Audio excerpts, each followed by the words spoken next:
Buonasera a tutti. Questa volta vi voglio parlare sempre della lingua napoletana. Vi voglio parlare della lettera R e della lettera D. Molto spesso in napoletano succede che una parola che si dovrebbe scrivere con la D, che si dovrebbe pronunciare con la D, la pronunciamo con la R. Questo meccanismo fonetico è detto nel campo della linguistica, è detto rotacismo, cioè che diventa R, che si tramuta in R. Ho preparato due esempi buffi, perché poi la maggior parte delle persone si chiede ma come va scritta con la R o con la D? Per esempio, il ginocchio al singolare si dice oranuccio, invece al plurale significa eddanocchio, per cui al singolare lo diciamo con la R e al plurale lo stesso con il dito, orit e det. Quindi che si fa? Si scrive con la R o con la D? Questo meccanismo c'è, questo fenomeno c'è e i linguisti diventano matti. Storicamente si scriveva sempre con la D, un po' perché per un problema, come dicevo in un altro video, per un problema di famiglie linguistiche.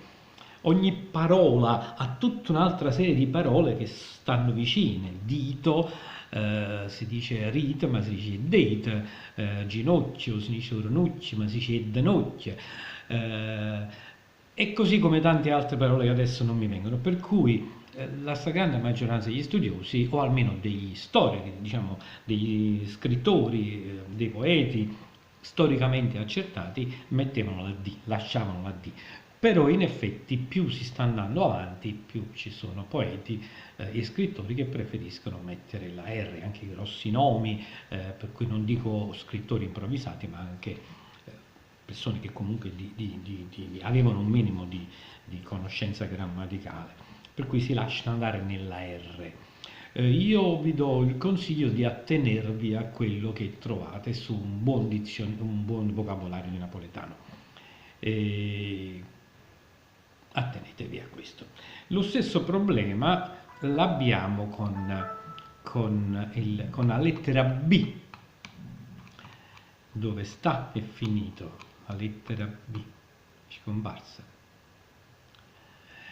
Fra la lettera B e la lettera V.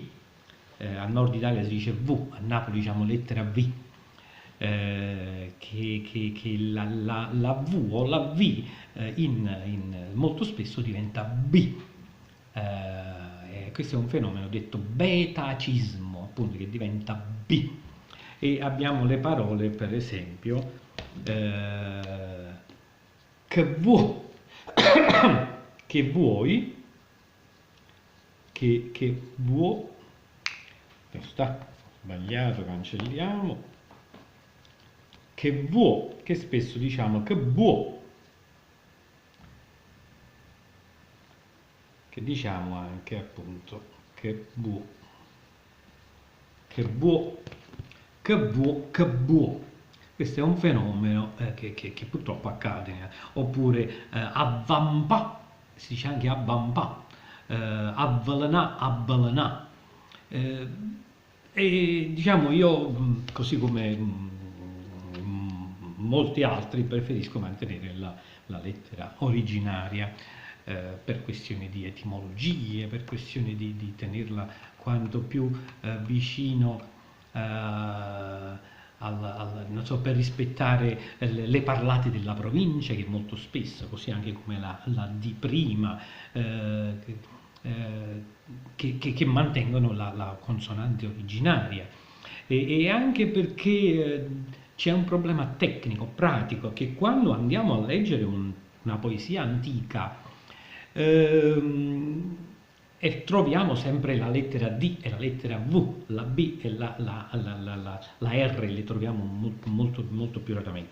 È giusto che almeno uno mantiene anche la comprensione, diciamo, permette la comprensione dei testi antichi, quindi sia per una questione etimologica, per cui per rispettare la famiglia, sia per una questione delle parlate della provincia e della regione, che sono parlate simili al napoletano, anche se leggermente diverse, e sia per uniformarci a questa grafia dei testi antichi o meno di qualche tempo fa.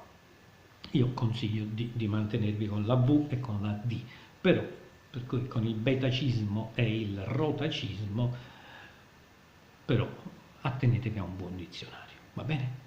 Ciao ciao, ci vediamo presto con un'altra lezione, ciao.